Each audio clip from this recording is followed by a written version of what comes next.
I stepped off the bus at the end of a long dirt road, my duffel bag heavy on my shoulder. The midday sun beat down on the back of my neck as I checked the address on my phone one more time. Joe Williams's farm stretched out before me, acres of cornfields on one side and what looked like soybean crops on the other. The weathered farmhouse stood about half a mile down the road with a massive red barn beside it. When my roommate told me about this summer job opportunity in rural Ontario, I jumped at it. The pay was decent, room and board included, and it would cover most of my tuition for the next semester at the University of Chicago. I'd grown up in the city, so farm work would be new, but how hard could it be? I adjusted my glasses and started walking down the dirt road. Small clouds of dust kicked up with each step. A truck approached from the direction of the farmhouse, slowing as it got closer. The driver, a tall, older man with weathered skin and a serious expression, pulled up beside me. "Marcus?" he asked, leaning across the passenger seat. His voice was gruff, but not unfriendly. "Yes, sir." "Joe Williams. Hop in." I tossed my bag in the truck bed and climbed into the passenger seat. Joe didn't say anything as he turned the truck around. His hands, I noticed, were rough and calloused, hands that had spent decades working the land. "First time on a farm?" he asked after a minute of silence. "Is it that obvious?" I smiled, trying to ease the tension. "City boys walk different." He kept his eyes on the road. "Not a problem. Work is straightforward enough. You'll learn quick." We pulled up to the farmhouse, a two-story structure that had seen better days but appeared solid. Joe parked next to a smaller building about 50 yards from the main house. "That's the farmhand quarters," he said, pointing. "You'll be staying there. Got a bedroom, bathroom, small kitchen, everything you need." I nodded. "Thanks for the opportunity, Mr. Williams. I really need this job. Call me Joe." He got out of the truck and waited for me to grab my bag. "I'll show you around, go over your duties, then we need to talk about the rules." I followed Joe as he gave me a quick tour of the property. The main areas I'd be working included the equipment shed, the vegetable garden behind the main house, and parts of the cornfield. The work seemed straightforward: maintenance, harvesting, and general upkeep. When we finished the tour, Joe led me to the porch of the main house and gestured for me to sit in one of the wooden chairs. He remained standing, arms crossed over his chest. "Now, the rules," he said, his tone shifting to something more serious. 5 of them, non-negotiable. I nodded, assuming he meant basic safety protocols or property rules. "First rule, do not go outside after sunset, for any reason." I blinked, waiting for an explanation that didn't come. "Second rule, never enter the barn at night. During daylight, fine. After dark, stay away." I glanced at the large red barn. It looked like any ordinary barn I'd seen in movies. "Third rule, do not eat anything from the refrigerator in the main house. You've got your own fridge in your quarters. Use that." This was getting weird. "Fourth rule, every morning check the front door of the main house for scratches. If you see any, tell me immediately." "Scratches?" I asked. "Like from an animal?" Joe ignored my question and continued. "Fifth rule, never go into the cornfield alone. Always with me or another worker." I waited for him to crack a smile, to tell me this was some kind of initiation prank they played on new farmhands. But his face remained dead serious. "That's it," he said. "Follow these rules, and you'll have a good summer here. Break them, and I'll have to let you go. Immediately. Can I ask why these rules exist?" I tried to keep my voice respectful, though I was starting to wonder if I'd made a mistake coming here. Joe's expression hardened. "They exist because I say they do. My farm, my rules. But no arguments," he cut me off. "You want the job or not?" I needed the money too badly to walk away. "Yes, I want the job." Joe nodded once. "Good. Get settled in." Dinner's at 6 in the main house. We start work at 5 tomorrow morning." He turned and walked into the house, leaving me sitting on the porch, confused and slightly concerned. I picked up my bag and headed to the farmhand quarters. The building was simple but clean. A single bedroom with a twin bed, a bathroom with a shower stall, and a combined kitchen, living area with a small table, 2 chairs, a worn couch, and a TV that looked at least 15 years old. The kitchen had a mini fridge, microwave, and hot plate. Basic, but it would do. I unpacked my clothes into the dresser and sat on the bed, going over the strange rules in my head. Don't go out after dark. Don't enter the barn at night. Check for scratches on the door. These weren't normal farm safety protocols. Joe had to be messing with me. Or maybe he was just paranoid. He seemed like the type who'd lived alone too long and developed odd habits. The farm was pretty isolated. Maybe he worried about trespassers or wild animals. Whatever the case, I decided I wouldn't take his rules too seriously. I'd be respectful while he was around, but I wasn't going to stress about stepping outside after dark if I needed some fresh air. And what was I supposed to do if I got hungry at night and wanted something from the main house? The whole thing was ridiculous. I lay back on the bed and stared at the ceiling. Tomorrow would be my first real day of farm work. I was more concerned about waking up at 4:30 in the morning than I was about Joe's strange rules. The old man was probably harmless, just set in his ways after decades of rural isolation. As I closed my eyes to rest before dinner, I made a mental note to be polite, but not overly concerned about the bizarre restrictions. After all, what could possibly happen if I broke them? My first 2 nights on Joe's farm passed without incident. The work was hard, harder than I expected. By sunset each evening, I was so tired I collapsed into bed with muscles screaming and hands raw despite the work gloves Joe had given me. The early morning wake-up calls hit like a sledgehammer, but I adjusted quicker than I thought I would. Joe ran a tight operation, and I respected that, even if his rules still seemed bizarre. On the 3rd night, I had just finished showering when I heard it. My name, called from somewhere outside the farmhand quarters. "Marcus." I froze, towel in hand, water dripping down my back. The voice was muffled through the bathroom walls, but clear enough that I knew I hadn't imagined it. I wrapped the towel around my waist and walked into the main room, listening. Maybe Joe needed something, but it was well after sunset, nearly 10 at night. "Marcus." The voice came again, louder this time. I moved to the window and peered out into the darkness. The yard between my quarters and the main house was empty, lit only by the yellow porch light on Joe's house and the half moon overhead. "Marcus Chen." I squinted, trying to see who was calling me. The voice sounded almost like Sam, the other farmhand I'd met at dinner my first night, but something about it was wrong. Like the pitch was slightly off, or like he was speaking through water. "Sam?" I called back, not opening the window or door. "Is that you?" No answer came for several seconds. Then, "Come outside, Marcus. I need to show you something." The first rule echoed in my head. Do not go outside after sunset, for any reason. I pulled on a t-shirt and boxers, my skin prickling despite the warm night. The voice didn't sound quite right for Sam. It had his inflections, his slight accent, but distorted somehow. Like someone doing a pretty good but not perfect impression. "It's late," I called through the window.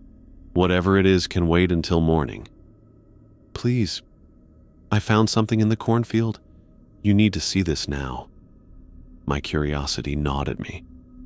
What could Sam have found that was so important? And why was he out there after dark when Joe had been clear about the rules? I put my hand on the doorknob, then stopped. The rules might be strange, but Joe had been deadly serious about them. And there was something about that voice that made my skin crawl. "Sam, Joe said we're not supposed to be out after dark. You should come inside or go back to the house." The voice changed then, growing more insistent. "Marcus, Marcus, Marcus." It kept repeating my name, sometimes soft, sometimes so loud it seemed impossible that Joe couldn't hear it from the main house. I checked my phone. No signal, as usual out here. I couldn't even call the main house to check if Sam was actually there. I sat on the couch trying to ignore the voice, but it continued relentlessly. I turned on the TV, but the old set only picked up 2 channels, both fuzzy with static. The voice cut through even when I turned the volume up. Hours passed. I tried sleeping with a pillow over my head, but the voice wormed its way through. It changed sometimes, taking on different tones, pleading, commanding, whispering, shouting. Always my name, never answering my questions when I yelled back. By 3 a.m, I was sitting in the middle of my bed, exhausted but wide awake. The voice had been calling for 5 hours straight. I'd checked every window multiple times but never saw anyone out there. Finally, as the first gray light of dawn broke across the eastern sky, the voice faded and stopped. I waited another 20 minutes to be sure, then got dressed for work. I hadn't slept at all. Joe noticed my exhaustion when I showed up at the equipment shed. "Rough night?" he asked, handing me a thermos of coffee. I hesitated, unsure whether to mention what happened. "Yeah. Had trouble sleeping." Joe looked at me for a long moment, then nodded once. "Gets quiet out here compared to the city. Takes some getting used to." I wanted to laugh. Quiet was not the problem. But something in Joe's expression stopped me from correcting him. Instead, I drank the coffee and followed him out to the fields.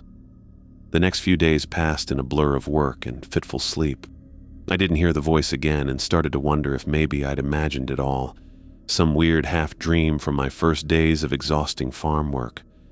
About a week after that first night, I was reading in bed when I noticed a faint glow coming through my window.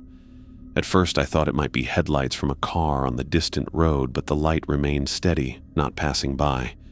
I got up and looked out the window. The barn doors were open a crack, and light spilled out from inside. Joe had shown me how to secure those doors. They shouldn't have been open. The second rule flashed in my mind: never enter the barn at night. I wasn't planning to enter it. But watching from my window didn't break any rules, right? The light flickered like a candle or lantern, casting strange shadows across the yard. Was Joe in there working late? Or Sam? As I watched, the light grew brighter. Not gradually like someone turning up a lamp, but in pulses. Bright. Brighter. Dimmer. Brighter again. No pattern I could discern, but definitely not the steady glow of normal lighting. I put on my glasses for a better look. The light had taken on a bluish tinge that didn't seem right for electric bulbs or lanterns. It reminded me of the chemical lights we'd used in science lab back in high school.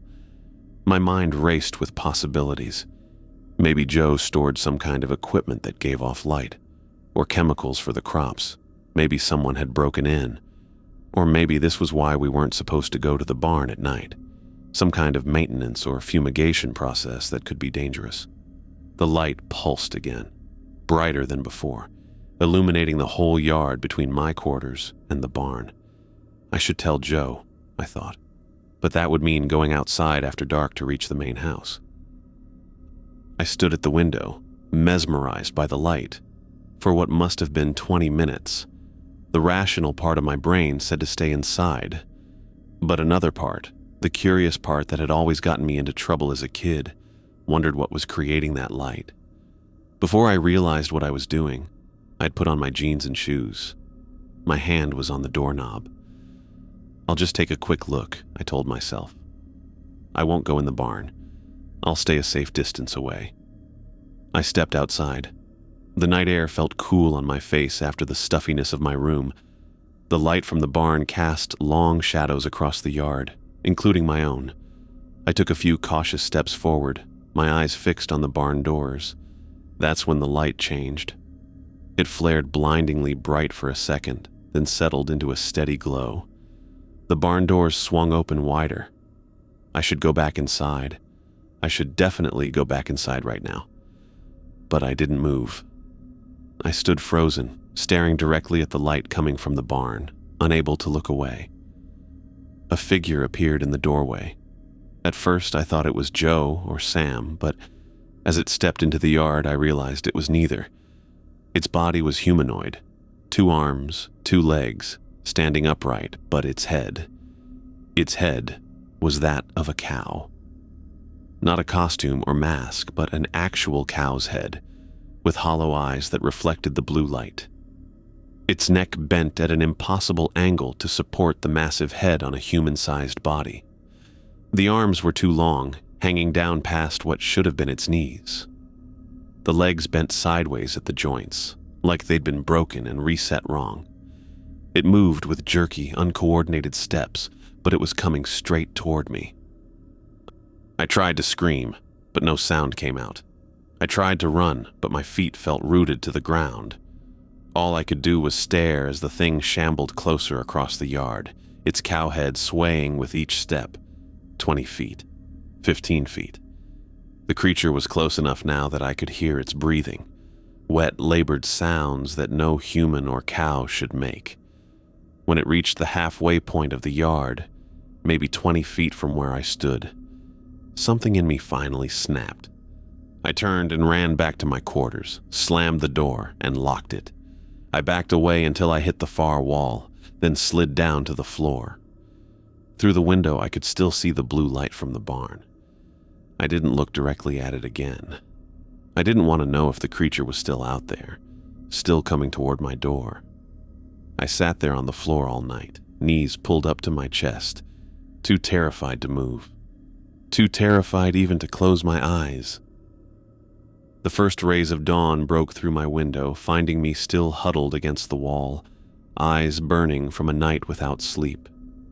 The cow-headed figure had disappeared sometime in the early morning hours, but I stayed frozen in place, afraid to move until full daylight confirmed it was gone.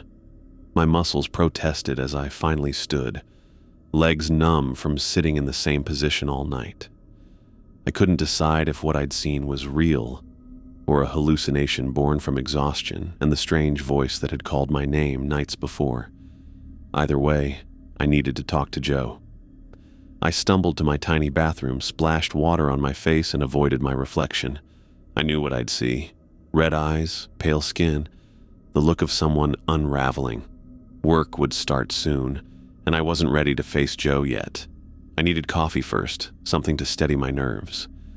The main house kitchen had a proper coffee maker, unlike the instant stuff in my quarters. Joe had told me I could use it any time, and despite everything that happened, I craved the normalcy of a morning routine. The walk to the main house took less than a minute, but I checked over my shoulder repeatedly, half expecting to see that thing standing in the yard watching me. The back door was unlocked as usual. I stepped into the kitchen, grateful for its ordinary appearance. Wooden table, 4 chairs, countertops with a few dirty dishes from last night's dinner. Normal. Safe. I filled the coffee maker and waited for it to brew, trying to organize my thoughts. What would I even say to Joe? I saw a monster with a cow's head coming out of your barn last night. He'd think I was crazy, or worse, he'd believe me, which somehow seemed even more terrifying. The coffee finished brewing. I opened the refrigerator to get milk. What I saw inside made me forget how to breathe. Glass jars filled every shelf. Not food jars, specimen jars. Each contained something floating in yellowish liquid. Organs, tissue, things I couldn't identify. Some looked animal, what might have been a pig's heart, a section of intestine, other parts I couldn't name, but others. One jar at eye level contained what was unmistakably a human eye. Pale blue iris, cloudy from preservation. I started to close the door, but stopped when I realized something impossible. The eye moved, following my motion. I slammed the refrigerator shut, coffee forgotten. My heart pounded so hard I could feel it in my fingertips. Had I imagined it? I had to check again. Slowly, I pulled the refrigerator door open once more. The jars remained, dozens of them, filling every available space. The eye jar sat exactly where it had been before. I moved slightly to the left. The eye shifted, tracking me. I backed away, letting the door swing closed. Whatever was happening on this farm, it wasn't normal. It wasn't natural. And Joe knew about it. The third rule suddenly made perfect sense. Never eat anything from the refrigerator in the main house. I left my coffee untouched and hurried outside, gulping fresh air. Joe would be waiting at the equipment shed. I needed to get to work, to pretend everything was fine while I figured out what to do next. When I arrived at the shed, Joe looked up from the tractor part he was cleaning. "You look like hell," he said, no warmth in his voice, just observation. "Bad night," I managed. "Didn't sleep much." Joe studied me for a long moment. "Heard anything unusual last night?" My mouth went dry. Did he know? Had he seen me outside? "No," I lied. "Just insomnia, I guess." Joe nodded, but his eyes stayed on me longer than comfortable. "Happens sometimes out here. The quiet gets to city folks." We worked in the fields all day. I kept waiting for Joe to mention the barn or ask why I'd been outside after dark, but he said nothing about it. By lunchtime, I almost convinced myself I'd dreamed the whole thing. The voice calling my name, the blue light from the barn, the cow-headed figure. Stress and exhaustion playing tricks on my mind. But I couldn't explain away what I'd seen in the refrigerator. Those jars were real. The eye that followed me was real. As we finished work that evening, Joe called out to me before I could head back to my quarters. "Marcus, did you check the front door this morning?" The fourth rule.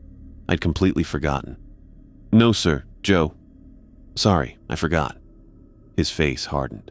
"Don't forget again. Every morning, first thing." I nodded, shame mixing with fear. I'd already broken 2 rules, going outside after dark and failing to check the door. And after what I'd seen, I understood these weren't arbitrary restrictions. They existed for reasons I was starting to grasp, even if Joe wouldn't explain them. The next morning I woke early and went straight to the main house. I approached the front door cautiously, half afraid of what I might find. The heavy wooden door looked normal. Weathered oak with a brass knob and mail slot. No scratches, no marks of any kind. I exhaled with relief and headed to work. Checking the door became part of my morning routine. Each day before sunrise, I'd walk to the main house and inspect the front door. Each day I found nothing unusual, just smooth wood grain under my fingertips. I never opened the refrigerator again. I bought extra food for my quarters on our weekly supply run to town. Joe noticed but didn't comment. The voice calling my name returned twice more during those weeks. Each time I stayed inside with pillows over my ears until dawn. I never saw the cow-headed figure again, but sometimes at night the blue light flickered from the barn. I kept the curtains drawn and tried not to look. 3 weeks passed this way. Working during the day, hiding in my quarters at night, checking the door each morning. I convinced myself I could make it through the summer. The pay was good, and despite everything, the work itself wasn't bad.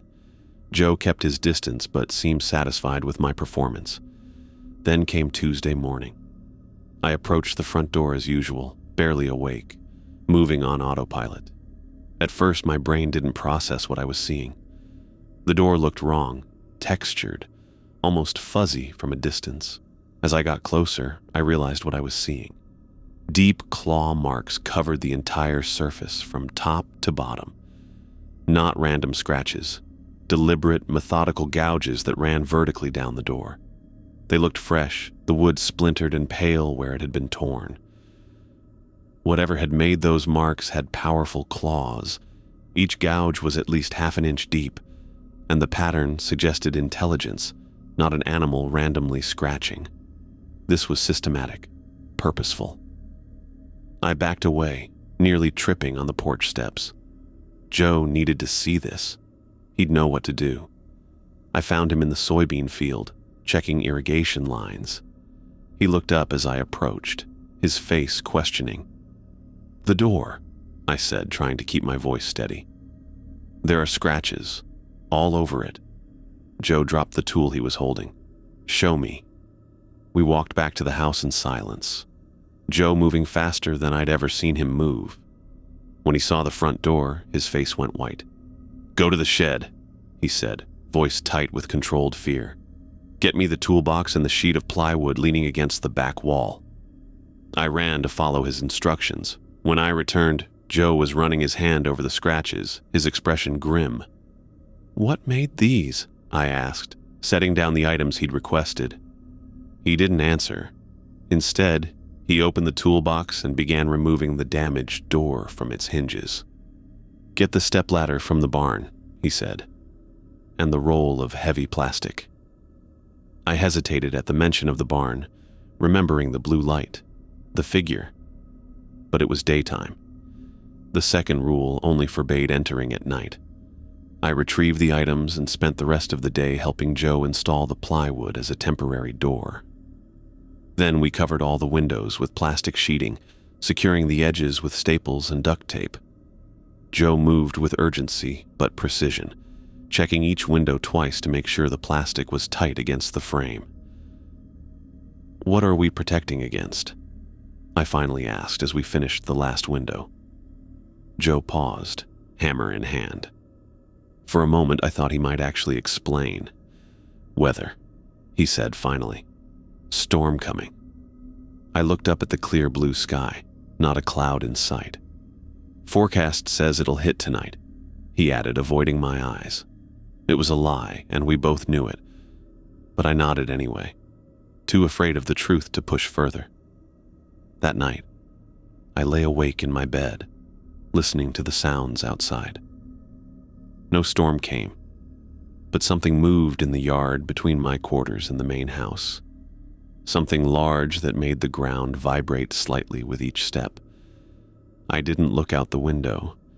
I didn't want to see what had left those claw marks on the door. Instead, I pulled my blanket over my head like a child and pretended I was back in Chicago, surrounded by the comforting noise of the city instead of whatever lurked in the darkness of Joe Williams's farm. I woke up with a headache pounding behind my eyes, my blanket twisted around my legs from a night of restless sleep. Morning light filtered through the thin curtains of my quarters, signaling another day on Joe's farm.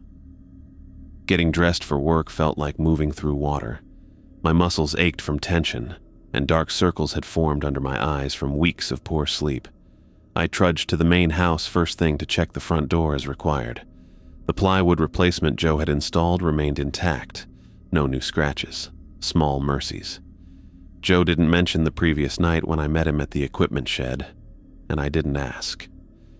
We settled into our usual morning routine, going through the list of tasks for the day while the sun climbed higher in the sky. About halfway through, the back door of the shed swung open. "Morning, boss. Sorry I'm late." Sam Rodriguez strolled in, cap pulled low over his eyes, work gloves already on. He'd been working on the farm since before I arrived, and unlike me, he seemed completely at ease here. Joe barely acknowledged him with a nod before continuing with his instructions. I'd met Sam my first night at dinner, but our paths didn't cross much during work hours. Joe usually sent us to opposite ends of the property. Today was different. Joe assigned us both to repair irrigation lines in the east fields, then left to work on the tractor. "So," Sam said as we walked toward the storage area to gather supplies. "Another night of weird noises, huh? You look like you got hit by a truck." I glanced at him, surprised. "You heard something too?" Sam laughed. "Nah, man. I slept like a baby, but you've got those city boy jitters written all over your face. Let me guess. Wind in the cornfield freaked you out again." I wanted to tell him about the footsteps, about the creature I'd seen weeks ago, about the jars in the refrigerator, but something stopped me. Sam had been here longer than I had, yet he acted like there was nothing unusual about the farm. Either he knew and didn't care, or he hadn't experienced any of it. "Just having trouble adjusting to country quiet," I said, repeating what Joe had told me before. Sam shook his head, amused. You know what your problem is? You take old man Williams too seriously. All those rules. They're just his way of keeping control. Power trip, you know? We loaded tools onto a small utility cart. The day stretched hot and clear ahead of us, the kind of summer day that made the rules seem absurd in the harsh light. The rules are important to Joe, I said carefully. It's his farm. Important to Joe? Sam mimicked, rolling his eyes. Come on, man. You can't tell me you actually believe that stuff about not going outside after dark? What's gonna get you? The boogeyman? If only he knew how close to the truth he was. I'm just trying to keep my job, I said. Sam laughed again. Sure. Hey, between us, I break those stupid rules all the time. Nothing ever happens. That stopped me in my tracks. You go outside at night? Sometimes, when I need a smoke. He pulled a pack of cigarettes from his pocket. Joe doesn't allow these in the quarters. Fire hazard, he says, so I step out. Been doing it for 3 summers now. I thought about the voice calling my name in the darkness, about the blue light from the barn, the cow-headed figure walking across the yard. What about the barn? I asked, trying to sound casual. You ever go in there at night? Something flickered across Sam's face. Hesitation. But it vanished quickly. Nah, no reason to. But I bet it's just full of regular farm stuff. Old man probably keeps his porn stash in there or something. We spent the morning fixing irrigation lines, working our way slowly across the east field. Sam kept up a steady stream of chatter, mostly complaints about Joe and his control issues. I stayed quiet, focusing on the work. After lunch, we needed more connectors from the storage shed near the cornfield. As we approached, I noticed Sam watching the tall green stalks swaying in the light breeze. You ever been in there alone? I asked, nodding toward the cornfield. The corn? Sure, Sam shrugged. It's just corn. But that's one of the rules. Never enter the cornfield alone. Sam's laugh was sharp this time. Man, you are deep in the Kool-Aid, aren't you? It's corn. Plants. What's it gonna do, eat me? I remembered Joe's face when he explained that rule, the deadly seriousness in his eyes. I just think there must be a reason, I said. Yeah, the reason is Joe Williams is a controlling old man who's been alone on this farm too long. Sam picked up a handful of dirt and let it sift through his fingers. Gets to you after a while, all this isolation. Makes you create monsters where there aren't any. We finished loading supplies and headed back to continue our work. The afternoon grew hotter, the sun beating down on our backs. Around 2, we ran out of pipe connectors again. I'll go get more, Sam said, wiping sweat from his forehead. I'll come with you, I offered, standing up. Nah, finish setting those valves. I'll be quicker on my own. I hesitated. We should go together, Joe said. Sam mimicked. Look, the storage shed is right by the cornfield. I'm going to grab the connectors, and then I'm taking a shortcut through the corn back to here. It'll save 15 minutes of walking around the perimeter. My mouth went dry. That's breaking Rule 5. Don't go in the cornfield alone. Sam stared at me for a long moment, then shook his head. You know what? I'm going to do it just to prove to you that nothing will happen. These rules are bullshit, man. Joe's messing with your head. Sam, don't... What's going to get me in a cornfield at 2 in the afternoon, huh? He spread his arms wide. Aliens, ghosts, the corn monster. I didn't know what to say. Part of me thought he might be right. Maybe the rules were just Joe's way of maintaining control. But I'd seen things, heard things. The claw marks on the door were real. Just wait 5 minutes. I'll finish this valve, then we'll both go. But Sam was already walking away. See you on the other side, city boy. I'll wave from the cornfield when nothing happens. I called after him, but he just waved without turning around. I watched him walk to the storage shed, collect what we needed, then stand at the edge of the cornfield. He turned toward me, gave an exaggerated salute, and stepped between the tall stalks. The corn swallowed him whole. I kept working, glancing up every few minutes, expecting to see Sam emerge further down the field. 5 minutes passed. 10. The heat made it hard to focus, sweat dripping into my eyes. After 20 minutes, I stood up and walked to where I could see the full length of the cornfield.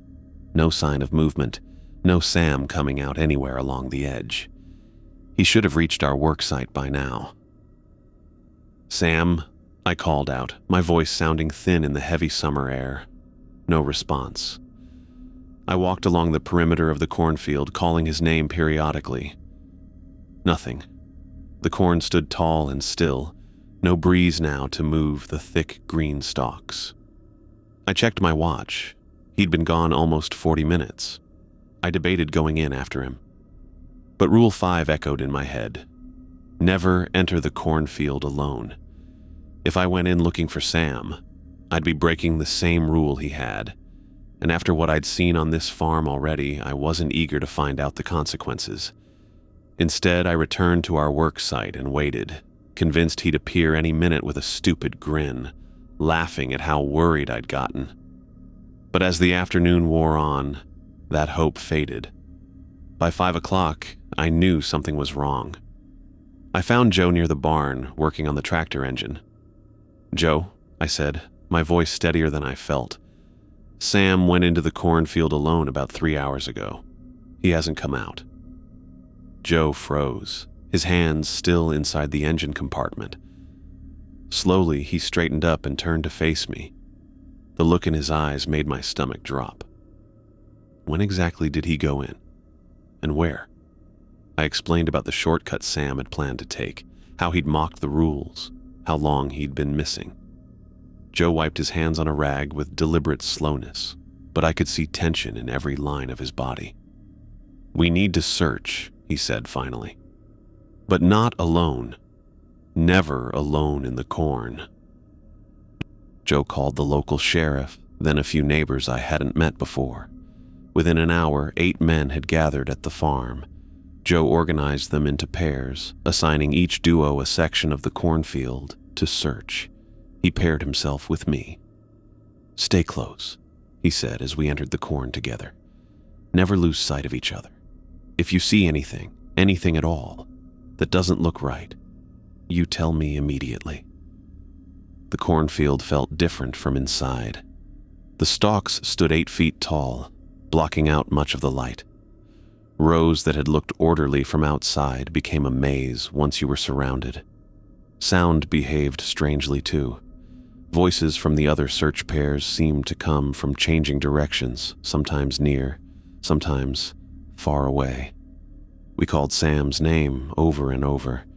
The only answers were our echoes and the occasional shout from other searchers. As dusk approached, Joe pulled a flashlight from his pocket. "We keep looking," he said, "after dark if we have to." The night search was worse. Flashlight beams cut through the corn, creating moving shadows that played tricks on the eyes. Every rustle sounded like footsteps. Every shadow looked like a figure standing just beyond the light's reach. We searched until nearly midnight before Joe finally called it off. "We'll start again at first light," he told the exhausted group of men gathered in his yard. "Thank you all for coming out." After they left, Joe sat heavily on his porch steps. I stood awkwardly nearby, not sure what to say. "You told him about the rules?" Joe asked finally. "Yes." He didn't believe they mattered. Joe nodded slowly. "They always think that at first." I wanted to ask what he meant by "they" and "at first."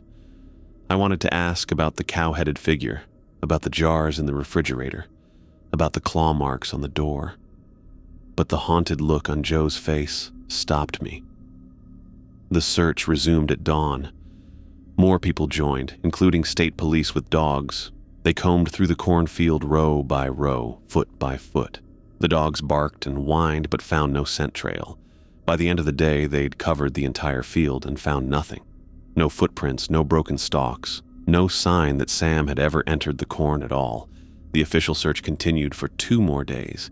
Police interviewed Joe and me separately multiple times. They checked Sam's quarters, his phone records, his bank accounts. Nothing indicated he'd planned to leave. His car remained parked behind the farmhand quarters. His wallet and phone were found in his room. All his clothes still hung in the closet. Sam Rodriguez had simply vanished. After the police left on the third day, declaring it a missing persons case with no evidence of foul play, Joe approached me in the equipment shed. "We're behind on work," he said, his voice flat. "I've called in a replacement. He'll be here tomorrow morning." I stared at him. That's it? Sam is gone and we just replace him? Joe's face hardened. "What would you have me do? The work doesn't stop. The crops don't stop growing." "But what happened to him? You know something, don't you? You know why the rules exist." For a moment, I thought Joe might actually explain. His eyes met mine, and I saw conflict there, maybe even guilt. But then the shutters came down again. "The new worker's name is Mike. He'll take over Sam's quarters, make sure they're cleaned out before he arrives." That evening, I packed up Sam's belongings as instructed. His clothes, toiletries, the few books and magazines he kept beside his bed. It felt wrong, erasing him so quickly, as if he'd never been here at all. I found a photo tucked in his dresser drawer, Sam with an older woman, probably his mother, both smiling at the camera. I put it aside, thinking I should send it to his family, then realized I didn't know how to contact them. The police would handle that, I supposed. The next morning, Mike arrived, a quiet older man who nodded when Joe explained the 5 rules. He didn't question them or make jokes. He just accepted them as conditions of employment, the way I should have from the beginning. Joe never mentioned Sam again. In meetings, at meals, during work. It was as if the third farmhand had never existed. The only acknowledgement was the small missing poster the sheriff's department put up at the end of our road, Sam's smiling face looking out from beneath bold black letters. I found myself watching the cornfield differently after that. Even in broad daylight, the gentle swaying of the stalks seemed threatening, hiding something just out of sight. At night, I sometimes thought I heard Sam's voice calling my name, but I couldn't be sure if it was real or just my imagination blending with the wind. What I did know was that Joe's rules weren't arbitrary. They weren't the product of an isolated mind or a power trip. They existed for a reason that had cost Sam Rodriguez everything. Sam's disappearance changed everything on the farm. The days that followed turned into the most terrifying weeks of my life, as the supernatural activity escalated beyond anything I could have imagined. Whatever strange presence inhabited Joe's land no longer tried to hide itself from me.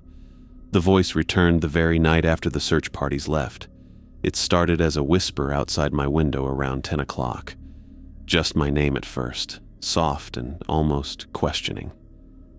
By midnight, it had grown to a desperate wail that cut through my pillow, through my hands pressed over my ears, through every attempt to block it out.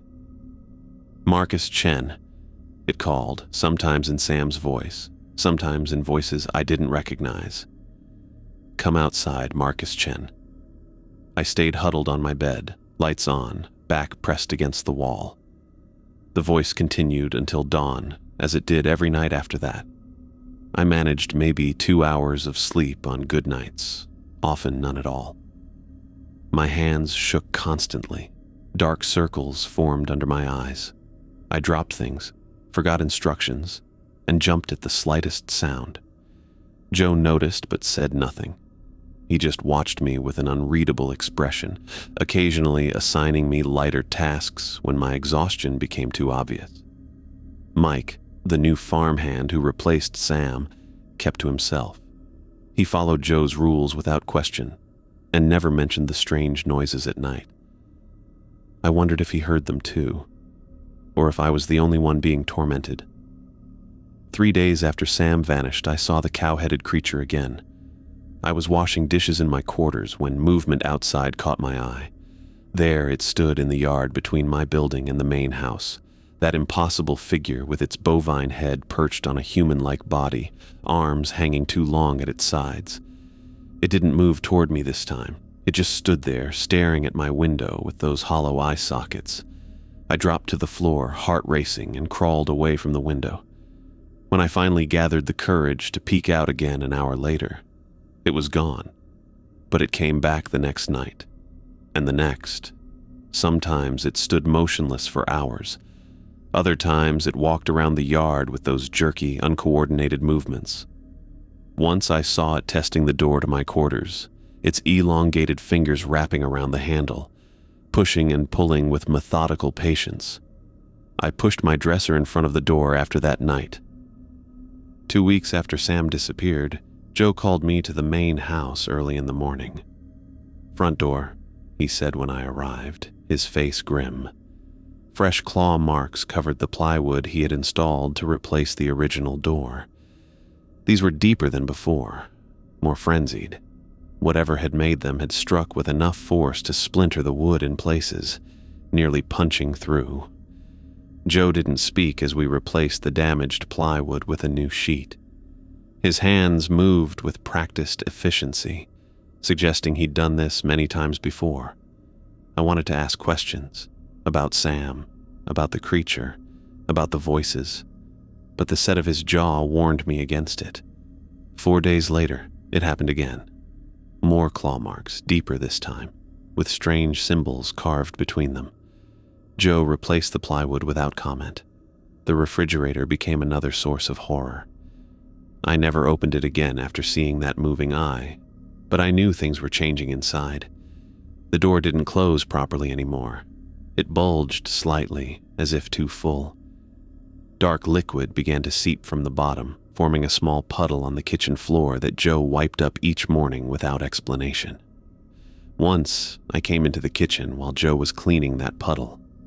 The refrigerator door was open just a crack, and I caught a glimpse of movement inside. Not just one eye tracking me, but dozens of things shifting and pulsing in their jars. Joe slammed the door shut when he noticed me looking. "Breakfast in 5 minutes," he said, as if nothing was wrong. I ate less and less. Food had no taste anymore, and eating reminded me too much of what might be growing in that refrigerator. I lost weight. My clothes hung loose on my frame. Mike asked once if I was sick, and I couldn't find the words to explain what was happening to me. By the 5th week, the blue light from the barn glowed every night, so bright it seeped through my closed curtains. I could hear strange mechanical sounds coming from inside, grinding, whirring, occasional wet noises that made me think of slaughterhouses. The cow-headed thing wasn't alone anymore. I caught glimpses of other figures moving between the barn and the cornfield, humanoid shapes with mismatched parts, walking with that same jerky motion. I started keeping a baseball bat beside my bed, though I knew it would be useless against whatever these things were. The 6th week broke me. Monday night, I woke to find the cow-headed creature standing at the foot of my bed. I hadn't heard it enter. The dresser still blocked the door. Yet there it stood, swaying slightly, its massive head tilted at an unnatural angle. I couldn't scream. I couldn't move. I just stared as it reached one elongated arm toward me, fingers stretching impossibly. I must have blacked out from terror. When I came to, dawnlight filled the room, and the creature was gone.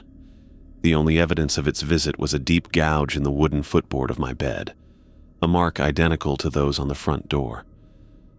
I spent that day in a daze, my mind shutting down to protect itself.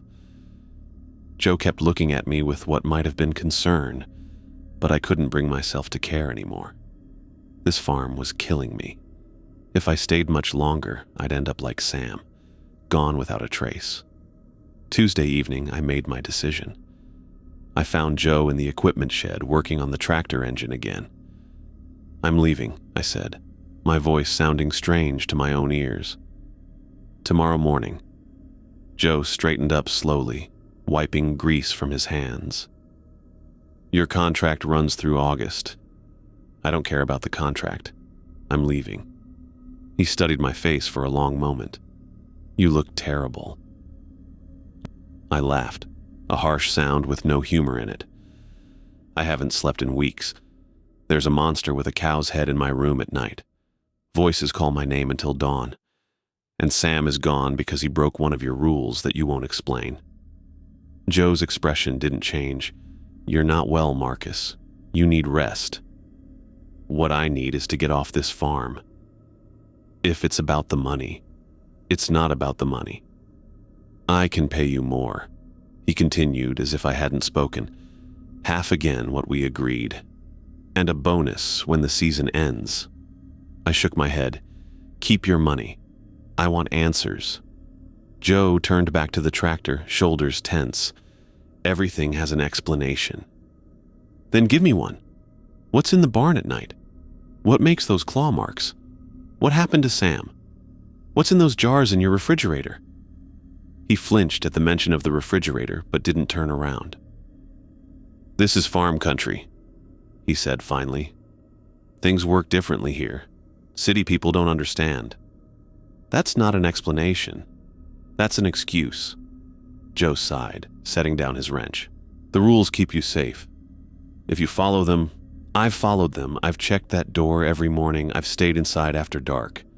I've never gone into the barn at night or the cornfield alone. I've done everything you asked, and I'm still not safe. My voice echoed in the shed, louder than I intended. Joe turned to face me, and for the first time, I saw real fear in his eyes. It will get better, he said quietly.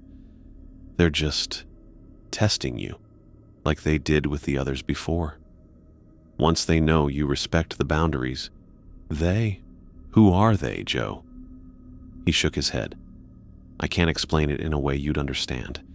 Just know that if you stay, if you keep following the rules, it will get better. I promise. His promise meant nothing. 6 weeks of terror had taught me that much. I'm leaving in the morning, I repeated. I'll pack tonight.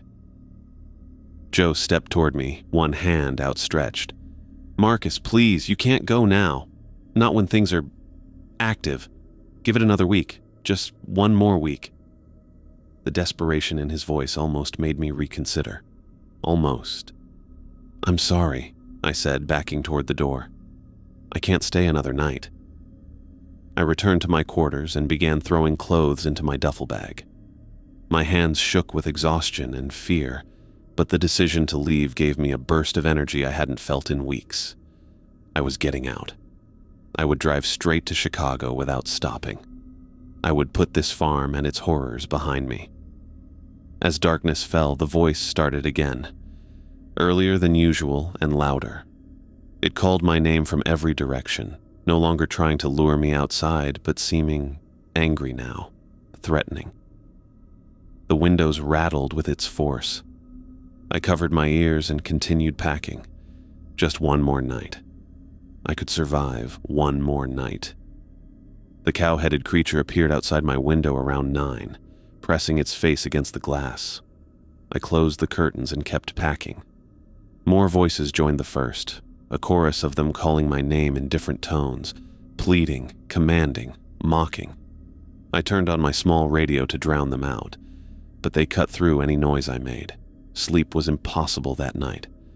I sat on my bed, fully dressed, bags packed, waiting for dawn. Every minute stretched into an eternity. The voices grew so loud the walls seemed to vibrate with them. The roof creaked as if something heavy walked across it. Scratching sounds came from all sides, the windows, the door, even the floor beneath my bed. When the first hint of light appeared on the horizon, I grabbed my bags and headed for the door. The dresser I'd pushed against it had moved during the night, now standing at an angle that left just enough space for the door to open. I hadn't moved it. I hadn't heard it move. I squeezed through the gap and ran to my car, throwing my bags in the back seat. The key shook in my hand as I tried to fit it into the ignition. A knock on my window made me jump. Joe stood beside the car, looking as if he hadn't slept either. His eyes were red-rimmed, his face haggard. I lowered the window just a crack. I'm leaving. I know, he said, his voice rough. But I need to try one more time. Whatever you've seen, whatever you've heard, It's not what you think. Then what is it? He rubbed a hand over his face. This land, it's special. Different. What lives here has been here longer than any of us. They have rules, boundaries. When you respect those boundaries, they leave you alone. When you don't, like Sam, I said. Joe nodded slowly. Like Sam, and the others before him who didn't listen. And the voices, the cowhead thing, the jars in your refrigerator? They communicate in ways we don't understand, Joe said, the words coming faster now, as if he was afraid I'd drive away before he finished. They take forms from our minds, our fears, and they preserve things, keep samples. Samples of what? Joe looked away. Of us, of everything living on this land. A chill ran through me. Why? What are they doing with them? I don't know exactly. Learning, maybe, or just collecting. It's been happening for generations on this farm. My grandfather made the rules after incidents. They've kept the peace ever since. I stared at him, trying to process what he was saying. So you know your farm is haunted by monsters that collect body parts, and you still hire people to work here? Without warning them. Would you have believed me if I told you the truth on day one? Joe asked, eyes meeting mine again. Would anyone? He had a point. I wouldn't have believed him. I would have thought he was crazy and left immediately. Maybe that would have been better for everyone. I'm still leaving, I said. If you go now in this state, they might follow you, Joe warned, his voice dropping to a whisper. They don't like being disrespected, breaking contracts. That's why I'm asking you to stay just one more week. Let things calm down. Let them see you're not a threat. I'm not staying another night on this farm. Joe's face hardened. I can't force you, but I'm warning you, Marcus. What's here might not stay here if you leave like this. The rules work both ways. Was he threatening me, or genuinely trying to warn me? I couldn't tell anymore. All I knew was that I needed to get away from this place before I lost my mind completely, if I hadn't already. Goodbye, Joe, I said, starting the engine. He stepped back from the car, shoulders slumped in defeat. If you change your mind, the job is still open. And Marcus, I looked at him, hand on the gear shift. Be careful out there. Some boundaries, once crossed, can't be uncrossed. I drove away without responding, gravel crunching under my tires as I headed down the long dirt road toward the highway. In my rearview mirror, I could see Joe standing in the yard, watching me go. Behind him, barely visible in the early morning light, a tall figure stood at the edge of the cornfield, its cow head tilted at that unnatural angle, following my car with those hollow eye sockets. I pressed the accelerator harder, not looking back again. I kept the speedometer at 80 all the way to the highway, my knuckles white on the steering wheel. The gravel road rattled my old Honda as I swerved around potholes, desperate to put distance between me and Joe's farm. Every few seconds, I checked my rearview mirror, half expecting to see that cow-headed thing following me down the road. 3 hours later, I crossed the state line. My hands still hadn't stopped shaking. I pulled into a gas station just to breathe for a minute, to convince myself I was really getting away. The normalcy of it hit me like a punch. People pumping gas, buying coffee, going about their regular lives. A woman scolded her kids for fighting over a candy bar. A man in a business suit checked his phone while his tank filled. None of them knew what existed back on that farm. None of them had rules they needed to follow to survive the night. I filled my tank without going inside the store. I didn't want to talk to anyone. I didn't want to explain my bloodshot eyes or dirty clothes or the way I kept looking over my shoulder. I paid at the pump and got back on the road. The summer sun beat down as I drove, but I felt cold inside. 6 weeks of my life gone, along with most of the money I'd already earned. I'd left so quickly I hadn't even asked Joe for my pay. Not that it mattered. No amount of money was worth staying another night. Somewhere around noon, my phone buzzed with a text.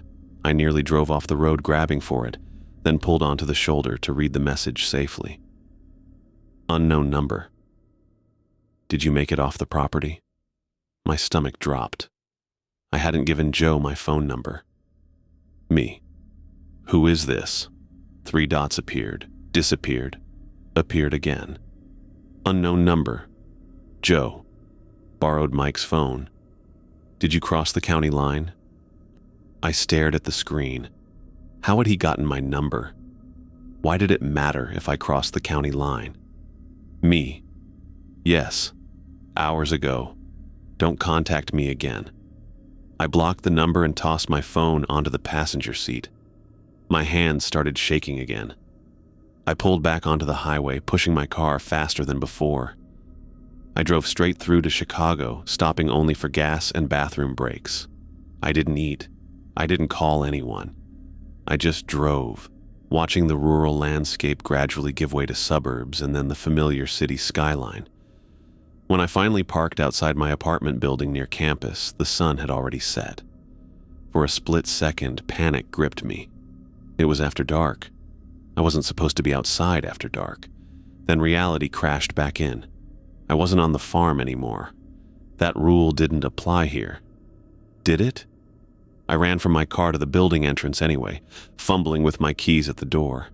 The empty hallway stretched before me, lit by flickering fluorescent bulbs that made the shadows dance on the walls.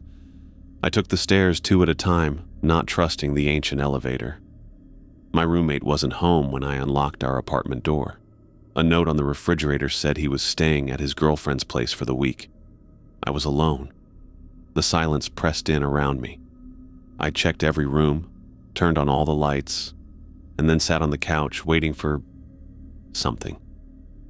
A voice calling my name, scratching at the windows, the sound of heavy footsteps outside my door. Nothing came. Just normal city sounds, traffic, distant sirens, the hum of the refrigerator. I sat there until 3 in the morning, too afraid to sleep, too exhausted to do anything else. When I finally dragged myself to bed, I pushed my dresser in front of the door first. The next few weeks passed in a blur. I picked up delivery shifts at a local restaurant to make up for the lost summer income. I avoided my roommate's questions about why I'd come back early, mumbling something about the job not working out. I jumped at unexpected noises and kept all the lights on at night. I checked the locks repeatedly before trying to sleep. Sleep, when it came, brought nightmares. The cow-headed thing standing at the foot of my bed. Sam walking into the cornfield, never to return. Joe replacing the front door again and again as those claw marks grew deeper. I told no one about what happened. Who would believe me? A farm with supernatural rules and monsters hiding in the barn. Talking about it would only make people think I was crazy. Maybe I was. July turned to August. The new semester approached. I threw myself into preparations, buying textbooks, scheduling classes, doing anything to keep my mind occupied. If I stayed busy enough, maybe I could forget. But I didn't forget. On quiet nights, I still heard voices calling my name. Sometimes I woke, convinced the cow-headed creature was in my room, watching me from the corner. I developed a routine of checking under my bed and in my closet before lying down, like a child afraid of monsters. The difference was I knew the monsters were real. My roommate noticed the changes in me. "Dude, you seem really on edge lately," he said one evening as I triple-checked the locks. "Everything okay?" "Fine," I lied. "Just stressed about the semester." He didn't push, but I caught him watching me sometimes, concern in his eyes. I couldn't explain that I was checking for claw marks on our door every morning, or that I refused to open our refrigerator without preparing myself first. Classes started in September. The familiar routine of lectures and assignments should have been comforting, but I struggled to focus. During a night class that ran until 9, I had a panic attack thinking about walking back to my apartment in the dark. My professor called campus security to escort me home, probably thinking I was afraid of muggers or campus crime. I couldn't tell him I was afraid of something with a cow's head and arms that hung down to its knees. The weeks turned to months. Fall came with cooler temperatures and shorter days. The career fair approached, and my advisor suggested I look for an internship for the following summer. "There's a great opportunity with an agricultural research station in downstate Illinois," she said, pointing to a listing. "Given your major, it would be perfect." I shook my head so hard my glasses nearly flew off. "No farms? Nothing rural?" She gave me a strange look. "It would really boost your resume." I said no. My voice came out sharper than intended. "Sorry, I need to stay in the city." After that, I avoided the career office entirely. I found a summer position at a lab downtown, even though it paid less and offered fewer learning opportunities. The important thing was that it kept me in Chicago, surrounded by concrete and steel and millions of people. Safe. Or so I thought. In November, I saw a missing person poster that stopped me cold. Not Sam. I checked the local papers and online news sites regularly for any mention of him. This was a different person, a woman named Elena Reyes, reported missing from a farm in the next county over from Joe's. The article mentioned she had been a temporary worker who vanished without taking any of her belongings. The similarities made my skin crawl.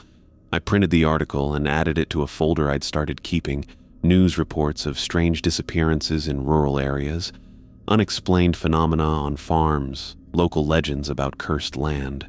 The folder grew thicker as winter approached. Was I becoming obsessed? Probably. But I couldn't shake the feeling that what happened on Joe's farm wasn't isolated, that whatever lived there might exist in other places too. Sometimes I thought about calling the police, telling them what I knew about Sam. But what did I actually know? That he walked into a cornfield and never came out? That strange things happened on Joe's farm? I had no proof, just my increasingly fragile mental state and wild stories about monsters that no one would believe. Christmas break came, and my parents wanted me to come home to their new house in rural Michigan. I made excuses, study commitments, a part-time job that didn't exist, anything to avoid leaving the city. They didn't understand, but they accepted my decision. I spent the holidays alone in my apartment, jumping at every sound, sleeping with the lights on. By spring, my roommate had stopped inviting me to parties or social events. My grades had slipped from straight A's to barely passing. Dark circles became permanent fixtures under my eyes, but I was functioning more or less. I told myself that time would eventually heal the trauma, that the memories would fade if I just pushed them down deep enough. Then the dreams started. Not nightmares. I was used to those. These were different, more vivid, more real. In these dreams, I stood at the edge of Joe's cornfield at sunset, watching the golden light play across the swaying stalks. Sam would emerge from between the rows, walking backward, his eyes fixed on something behind him that I couldn't see. "It's not what you think," he would say, his voice distorted just like the voice that had called my name that first night. "It's so much bigger than we knew." Then he would beckon me to follow him back into the corn. I always woke up before I took that step, gasping and drenched in sweat. The dreams came every night for a week straight. I started drinking coffee by the pot to avoid sleeping. When exhaustion finally claimed me, the dreams returned, more intense each time. On the 7th night, something changed. In the dream, I finally followed Sam into the cornfield. The stalks closed around us, cutting off the light, but I could still see him walking ahead of me. "What happened to you?" I called after him. He turned, and in the dream, his face shifted. Human one moment, then something else. Something with too many eyes and a mouth that opened wider than possible. "They're coming to find you," he said, his voice overlapping with others. "You left before the agreement was complete." I woke up screaming. My roommate pounded on my door, asking if I was okay. I told him it was just a bad dream. He didn't believe me, but he left me alone. The next day, I found a letter in my campus mailbox. No return address, no postmark. Just my name written in shaky handwriting I didn't recognize. Inside was a single sheet of paper with 5 words: "The rules follow you home." I dropped out of college the following week. My parents were shocked, my advisors disappointed. I told them I needed a break, a change of direction. I didn't tell them I was running away again. I moved to Boston, a city where I knew no one and had no connections. I found a tiny apartment, took a job stocking shelves at a grocery store, and tried to start over. For a while, it seemed to work. The dreams stopped. The voices faded. I began to sleep through the night again, but I never stopped checking for claw marks on my door every morning. I never stopped wondering what really happened to Sam Rodriguez. And I never, ever went outside after dark if I could help it. Some rules, I realized, weren't just for Joe's farm. Some rules were for surviving whatever had noticed me there. A year passed, then 2. I made a few casual friends, dated occasionally, built something resembling a normal life. The memories of the farm became less immediate, though they never truly went away. On bad nights, I still heard voices calling my name, still saw the cow-headed figure in the shadows of my room. I kept the folder of strange disappearances, adding to it whenever I found new cases that matched the pattern. Elena Reyes was never found. Neither was Sam, or the 3 others I discovered who had vanished from farms within a 100-mile radius of Joe's property over the past decade. Sometimes I thought about going back, not to stay, never to stay, but to demand answers from Joe, to find out what really lived on his land and what it wanted, to learn why Sam had to disappear and what was in those jars in the refrigerator. But I knew I never would. The farm was a nightmare I had barely escaped, and only a fool would walk back into a nightmare voluntarily. So I stayed in the city, surrounded by light and noise and people. I worked my mindless job, paid my rent, and tried not to think about what might have happened if I'd broken more of Joe's rules, if I'd opened the refrigerator again, if I'd entered the barn at night, if I'd walked into the cornfield alone. Some questions are better left unanswered. Some mysteries should remain unsolved. But on quiet nights, when the wind sounds like voices calling my name, I still wonder what's out there in the darkness of Joe Williams' farm. And sometimes, just before falling asleep, I could swear I hear the heavy, uneven footsteps of something walking outside my door.